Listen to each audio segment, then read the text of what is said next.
What's up, everybody? Maik Wiedenbach here. Shutdown is almost over. We're about to open. Question from the audience. Hey, Mike, how do I find the best exercise for a muscle group? That's a good question.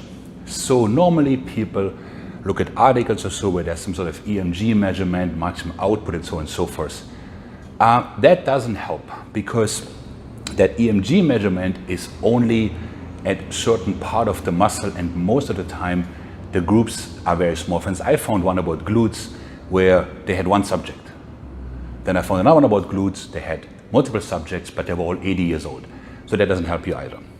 Then people say, yo bro, compounds work best for muscle growth. Is that true? It depends. So let's backtrack here. In order to find the best exercise for a muscle, you must know what the muscle does, right? That seems like logical. So for instance, your triceps, they kind of go like this, right? Pressing up and down, up and down. So if you have a bar like this, that won't work so well. Whereas, if you're having this beautiful spreader bar where I can do this, obviously my hands would be on the handle, then that might work. So anatomy comes first, right? That also will require that in most of the time you might actually need two exercises for that particular muscle. We'll get to that later. So you found your tricep, pressing down like so. The next question is, how well can you shorten it? So for instance, the California bench, you come down here and you press up here. It's actually not so great for shortening because you're kind of sitting on the bone. A single arm or double arm crossover would work much better. So find out what the muscle does and how to shorten it. Another example would be the pecs. Doing this, meaning doing this, aka flat bench, is probably not the greatest of ideas, whereas a fly would work just magically. Okay? Then there's the question of the stretch phase.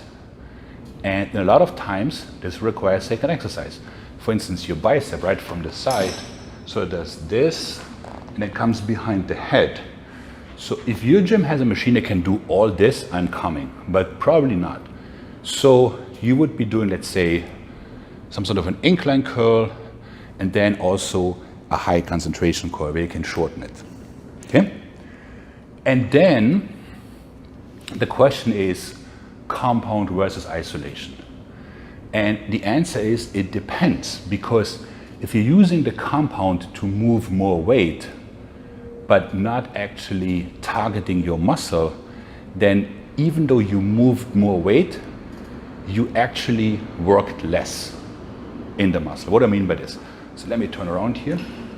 So let's say I'm curling a lightweight, very strict, and I'm really shortening my biceps. Now I'm using a heavier weight, and I start here and I use my delt. So now I've only trained in the mid-range and I use an auxiliary muscle. So now that wasn't such a good idea. That's not to say that don't do compounds, but if within the compound you can't shorten your target muscle, it's useless. So for instance, on a flat bench, I get nothing out of my chest. Whereas out of a dumbbell, I can actually work them together like so and get something out of it. So in summary, you must open an anatomy book. You must find something or multiple exercises that will cover the entire stage, range of motion of that muscle. 3, you must be able to shorten it and also training in the stretched phase. And you should not be beholden to some dogma as to, I gotta do compounds, because again, if the compound uses everything but your target muscle, you're not gonna get anywhere. All right? And you can say and tell that I'm in a joyful mood today. Thanks for watching. Please subscribe, share, like, comment, help me beat the YouTube algorithm to get good information out there.